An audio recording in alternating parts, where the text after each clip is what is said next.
खुदा बाप और बेटे और उल कुदस के नाम से आमीन। मसीह में आप सब की सलामती हो। बहार कॉलोनी कोट लखपत लाहौर से मैं एंड्रू इसाक आपके हुजूर रोज़मर्रा की तलावतें लेकर हाजिर होता हूँ। तो मेरे अजीज़ों, आइए हम भरपूर ईमान के साथ आज की तलावतें सुनते हैं। उसने अपने आप को कुर्बानी चढ़ाकर कतई तौर पर यही किया। हमारे लिए आज की पहली तलावत इब्रानियों के नाम खत उसका 7वां बाब 25वीं आयत से लेकर 8वें बाब की 6ठी आयत तक। इसीलिए जो उसके वसीले से खुदा के पास आते हैं वो उन्हें मुकम्मल तौर पर निजात दे सकता है, क्योंकि उनकी शफायत के लिए वो दायमन जिंदा है।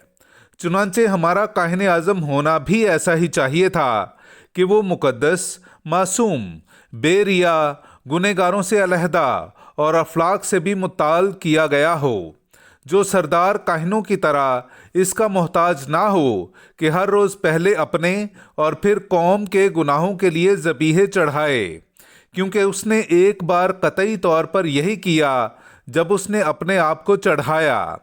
क्योंकि शरीयत तो कमज़ोर आदमियों को काहिन आज़म मुकर्रर करती है, मगर वो कामिल कलाम जो शरीयत के बाद हुआ उस बेटे को मुकर्रर करता जो दायमन मुकम्मल है।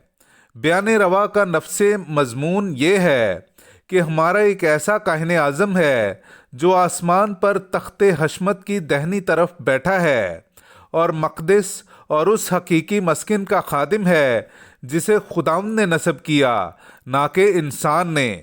क्योंकि हर एक काहिन आज़म इस वास्ते मुकर्रर होता है कि नज़रें और कुर्बानियाँ गुजराने, इसलिए वाजिब है कि इसके पास भी गुजरानने को कुछ हो।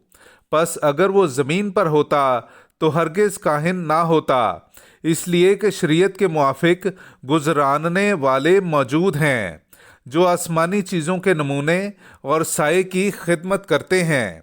चुनांचे जब मूसा मस्किन बनाने को था तो उसने ये हिदायत पाई कि होशियार हो और सब चीज़ें उस नमूने की बना जो तुझे पहाड़ पर दिखाया गया था। अब जिस कदर वो उस बेहतर अहद का दरमियानी ठहरा है जो बेहतर वादों से मुस्तहकम है, उस कदर उसने बेहतर खिदमत पाई है। पाकलाम का पढ़ा और सुना जाना हम सब के लिए बाइस बरकत हो। खुदा का शुक्र हो। ए खुदावंद, देख मैं आया हूँ कि तेरी मर्जी बजा लाऊं। मेरे अजीज़ो, आइए हम खुदावंद अपने खुदा की हम्द व तारीफ़ करें। मैं आपके सामने पढ़ूंगा ज़बूर नंबर 40, उसकी 7वीं से 10वीं और फिर 17वीं आयत। कुर्बानी या नजराना तूने नहीं चाहा, लेकिन तूने मेरे कान खोले हैं। सोख्तनी कुर्बानी या खता का ज़बीहा तूने नहीं मांगा। तब मैंने कहा, देख मैं आया हूँ, किताब के तुमार में मेरी बाबत लिखा है। ऐ मेरे खुदा, मैं इसमें खुश हूँ कि तेरी मर्जी बजा लाऊं, और तेरी शरीयत मेरे कल्ब के ऐन दरमियान है। मैंने बड़ी महफिल में सदाकत की बशारत दी है।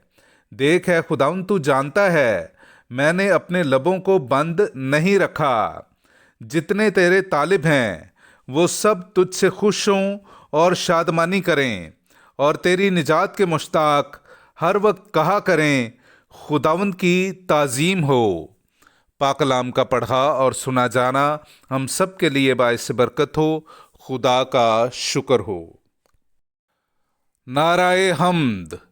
ए खुदावंद, तेरी बातें रूह हैं और ज़िंदगी भी हैं।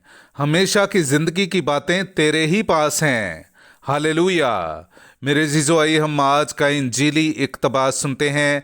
इंजील मुक़द्दस बामुताबिक मुक़द्दस मरकस, उसका 3रा बाब 7वीं से 12वीं आयत तक।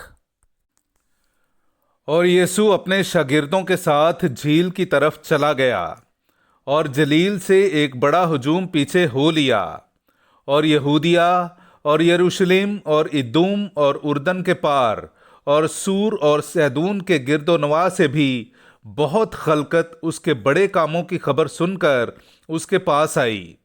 तब उसने अपने शागिर्दों से कहा, हुजूम के सबब से एक छोटी कश्ती मेरे लिए तैयार रहे, ताकि वो मुझे दबा न डालें, क्योंकि वो बहुत लोगों को शिफा देता था। اس لیے کہ جتنے بیماریوں میں مبتلا تھے وہ اس پر گرے پڑتے تھے کہ اسے چھو لیں، اور ناپاک روحیں جب اسے دیکھتی تھیں اس کے آگے گر پڑتیں اور پکار کر کہتی تھیں کہ تو خدا کا بیٹا ہے، اور وہ انہیں بہت دھمکاتا تھا کہ مجھے مشہور نہ کرنا۔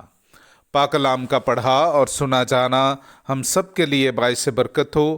خدا کا شکر ہو۔